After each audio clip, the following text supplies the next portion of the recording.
You want to start a business, but you're stuck for ideas. You won't be after this. I'll show you the best ideas for starting a profitable business and what to avoid.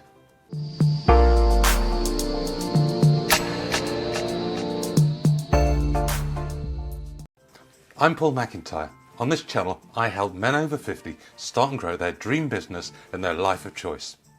Once you're over 50, you have so many advantages over others, and it's important to choose a business where you can hit the ground running with an unfair advantage. So let's get to what those businesses are. Plus, stay until the end and I'll tell you which are my absolutely top recommendations and why. Now, before we get started, if you're excited about this, hit the thumbs up like button and the red subscribe button, as well as clicking the bell to get notified each and every time I publish a new video. And share this with somebody you think would find it really helpful, so that you're helping someone else who could benefit from this information. Okay, let's get into it. While you're watching, let me know in the comments below the one thing that's stopping you from starting your own business. One thing people with 20, 30, 40 or more years of experience of working have in abundance, whether you realise it or not, is knowledge. Knowledge takes time to gain, and this makes it scarce and valuable. There's no shortcut to knowledge. The knowledge and experience you've acquired means that you have a massive advantage over younger people. So using your knowledge to solve problems is the perfect way to launch a business. Potential or aspiring entrepreneurs seem to face two huge problems when it comes to developing an idea. Either we don't think we've got any good ideas, so there's nothing we can possibly see becoming a success. If you keep starting something and then giving it up after a couple of weeks, this could be your problem. Or we think we have too many good ideas and we're completely confused as to which one we should go with and spend our time developing. If you have several ideas you've started developing but not chosen which one to focus on, this could be the problem that you face. You don't need a get-rich-quick idea. This is very important to remember, as it's so easy to feel that we need to be thinking on a grand scale right from the get-go. What I'm suggesting is that you start by thinking a bit smaller. If you're no longer a spring chicken, don't let a deadline for retiring get in your way. Change your thinking. This could be something you end up doing part-time that stops you going doolally. If you can master doing simple things really well right now, you'll still make a ton of money and prepare yourself for more advanced things later. Now, here's a key point you need to always remember. All businesses, online or offline, products or services, are a direct response to a problem. The purpose of a business and its raison d'etre is to solve a problem. You should be always thinking of how you can solve other people's problems. What do you and others around you struggle with? Can you find ways to solve those headaches through an idea, a device, a service or software? If you want to be an entrepreneur, you must fundamentally change the way you look at the world. Always seeking out opportunities to help others and get paid in return.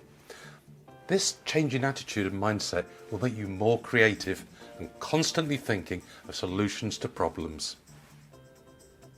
Here are 4 places to look first when you want to come up with a new business idea. The first place to look for business ideas is to write down things that you're already good at. Maybe your hobbies and certainly areas where you possess skills. Everybody has something that they're good at. The problem is, most of us take our skills for granted. We don't appreciate the fact that the knowledge and the abilities we have at our disposal could be very valuable to someone else. Are you good at solving technical issues? Can you play an instrument? Do you have a good knowledge of particular software? Do you speak other languages?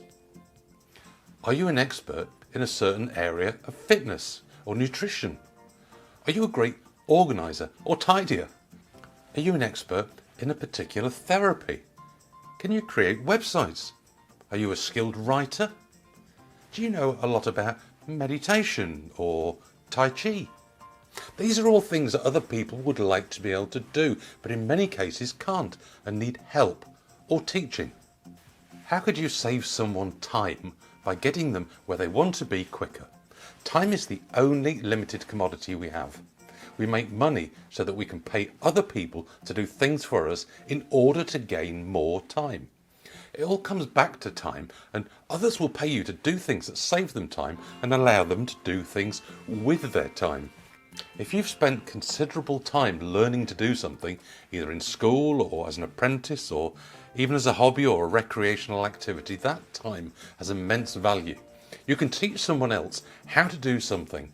Or if you don't want to teach it, you can simply use that skill to provide a service and do the work for them.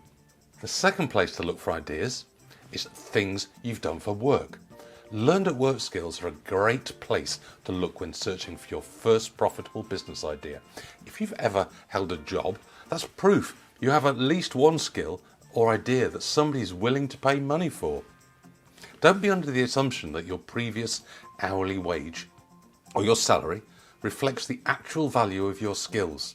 There is no actual set value for your skills or services.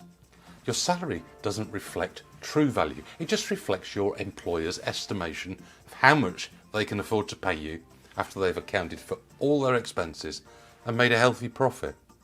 If you have a boss, you're not making as much money as you could for your time. Why not have the profit in your pocket rather than having a boss put it in his or hers? Stop supporting someone else's overheads, their buildings costs, executive salaries, pensions, healthcare, sales bonuses and recruiting costs. The list of costs that employers support goes on and on. By the time your salary is up for discussion, it's less about what you're worth and more about what they can afford. Can you negotiate your salary? Well, definitely, but it's very unlikely you're going to make as much money as an employee as you'll make taking that exact same expertise and applying it outside of the company for your own gain. You just need to identify which of the on-job skills is right for the picking. Start developing your idea and then find your customers. The third place to look for business ideas is the things people ask you for. I used to be in IT consultancy. People found out and made assumptions about what I did.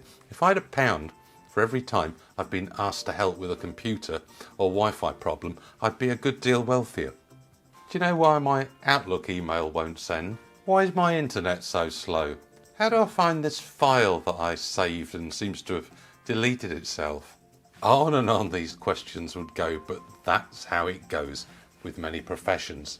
Let's face it, we all do it. I'm sure lawyers and doctors must have so much patience with people asking them questions about parking tickets and sore throats.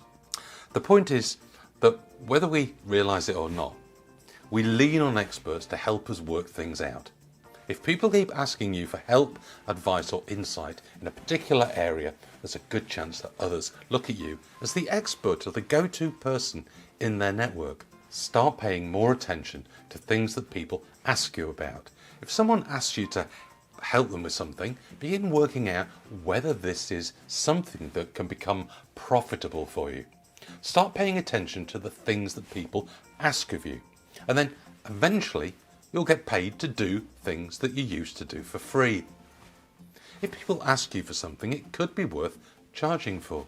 Fourth, and finally, look for things you really want to learn, things that you're passionate about and have maybe wanted to learn for a long time but never had the opportunity. Invest a little to gain the knowledge and expertise that enable you to help others and get paid for it. Remember, you don't need to be the world's greatest expert in something before you can help others. You just need to be one step further along than they are. I need to stress this, as so many people don't get started helping others until they know everything about a subject, which they never will. So as long as you're one step further along than someone you're helping, you can give them valuable help. You'll get better with time, and meanwhile, you can get paid while learning. Okay, recommendations and summary before we get to your next steps. The first place to look for business ideas is to write down things you're already good at. maybe your hobbies and also areas where you possess skills. The second place to look for ideas is things you've done for work, especially if this is something you've enjoyed. The third place to look for business ideas is the things that people ask you for. And the fourth place to look is things that you really want to learn, things that you're passionate about, that maybe wanted to learn for a long time and never had that opportunity. Starting a business is one of the hardest things you can do. And as some of these examples should demonstrate, the answer as to what you can do can often be quite counterintuitive. But you don't have to do this alone. Join support groups of like-minded people on Facebook or other social media platforms. Join my Business Building Made Easy Facebook group and learn from the experience of others. Ask questions and get support. I'll put the link in the comments below. Thanks for watching. I wish you every success in starting and growing your dream business and living your life of choice.